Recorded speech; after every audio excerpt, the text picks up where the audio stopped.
Hey everybody, it's Laura with Untitled Typewriters, and today we're going to take a look at this L.C. Smith number 8 vintage typewriter. I'm going to talk about the year, just giving you a little bit up close image, because once I lock and load this camera, you're not going to be able to see it. All right, let's get started. So okay, I'm back, and this, as I showed you the front, this is an L.C. Smith, and the front says L.C. Smith and Corona Typewriters Inc.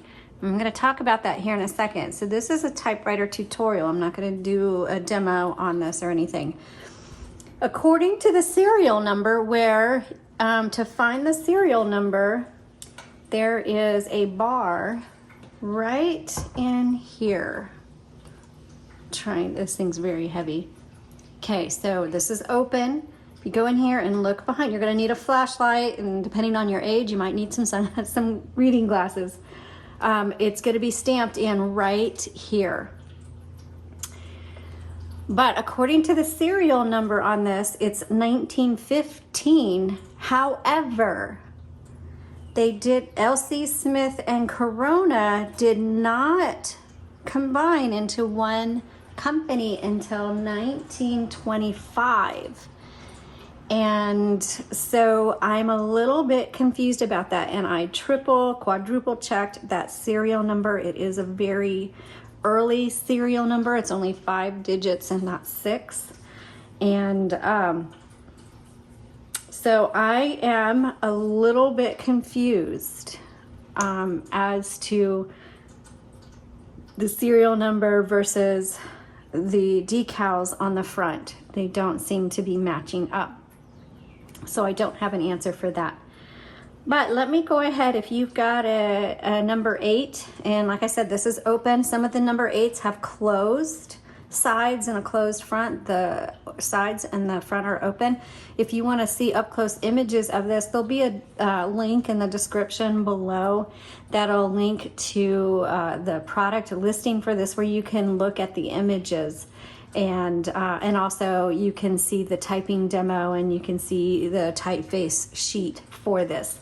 But the purpose of this video is to teach you how to use it. So let's just start in the back. This is the back plate. It folds over, and back in here, and I know some of this is just going to be hard for you guys to see, and I understand that. I don't have a camera person to follow me around and to zoom in, so I'm just doing the best we can with what we've got. But you're going to see 2 bars. There's one that's lower and one that's higher. This higher bar with the grooves is actually your tabulator. Now on this particular one, the tabulator is not going to work because the tab stops, which are little metal like keys that you slide into these grooves, they're missing. So you can't use the tabulator, but that's what this is for. Down here is your margin set. And you'll see like these flat tabs that have grooves on them, and if you press them and drag them, then you can set your margins. So I happen to have my margins really narrow, and so they're underneath a bar. So to fix that, I'm gonna release my carriage, and there's a release lever right here. I'm gonna bring it over, and I can at least access this margin set, and I'll just press and drag it out. And now let's go over to the other side. Now I can access this one and press and drag out. So that is how you set your margins.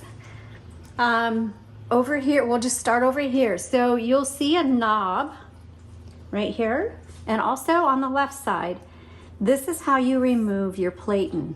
And so if you push these back, which I'm not going to, but well, I guess I'll do one. I'll push them back, then you'll see this kind of lifts up. So that's what holds the platen in. So you have to release both sides in order to remove the platen. Over on the left side, This is your paper release, so that releases the tension on the paper. And then this is your carriage release for this side, okay? This is your roller handle, and you hear it click. Now, if you've watched any of my other videos, I show you how to adjust your rollers so that it's not engaged in the gears and it kind of it's like a freehand roll. And to do that, you press it in, and if you turn it, you can lock it, and now it's free. And that's for like fine tuning and stuff like that. And then to undo it, then you just turn this silver knob and pull it out, okay? Here's your return handle. And I believe, this is our first one like this, so I'm not sure, but I believe if you wanted to do, so this is just a single line adjust or line selector. This little round knob, let me try it. Oh, there we go. So now it says, it's really hard to see because it's so old. This says 2, there we go. And so now it's gonna do double, and if you turn it again, there's 3. All right, I had just done it wrong before, but that's how you do your line selector. Okay, now I'm gonna move the carriage over just a little bit so I can get this handle out of the way. And these are your ribbons, and I don't know if these are the original spools or not. Most likely they are, but I don't know. Any 2-inch metal spool will probably fit. There is a screw top, and you just unscrew it and then screw down into it, and that's what holds it in place. Just keep in mind that if it's screwed too tight, your ribbon is not going to turn. So just you'll have to adjust it. You'll have to figure out how your typewriter likes the feel and adjust your screw top to make sure that the ribbon is turning. Now let's go down here to the keys, and this one says ribbon key. This is going to be your ribbon reversal. So when you get to the end of the spool, you reverse the direction. Now most typewriters, you just like flip a switch. This one you actually have to like press and lock in. So you press and kind of move to the side, it locks it, and what it does is it changes the direction. And then when you're ready to go back, you have to press again to release and move it over to the side and come back up. Over here is your backspace. And then these are your decimal it's called a decimal tabulator. And really, these are just different tab stops, but for those who back then were working with a lot of numbers, what they would do is they would set columns based on decimals. And if you press any of these, it's just gonna release the whole carriage, and so I don't damage anything. I'm gonna put my hand here to stop it. So and that just releases the whole thing. It doesn't matter which one, okay? But if there was a tab stop up here, that's what these are for. There's 5 of them, and so you could have 5 tab stops. Here's your shift keys, your shift lock, okay? And then your margin release. So when you get to the end, let's set a margin closer in. Hold on. Let's bring our margin in. And so when you get to the end of your margin and the bell goes off, hold on. I haven't done a lot of typing I haven't done any.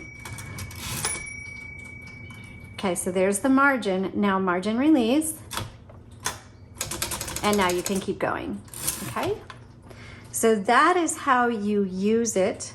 There's other ways to use your typewriter in terms of doing a half space type and holding, and I mean there's all kinds of that, but that's something that if you download a digital manual, that'll show you how to do it. And so all you have to do is you do a Google search for LC Smith 8 manual, and there's a couple of websites out there that have one.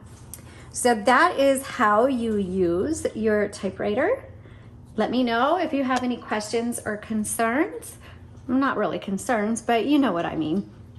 and if you have one and where you got it or what you're using it for.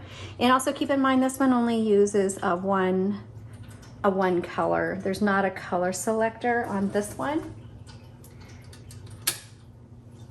Oh, that's also the ribbon reversal. So there's 2 ribbon reversals there. But let me know if you have any questions. Thanks so much for watching, and you all have a great day.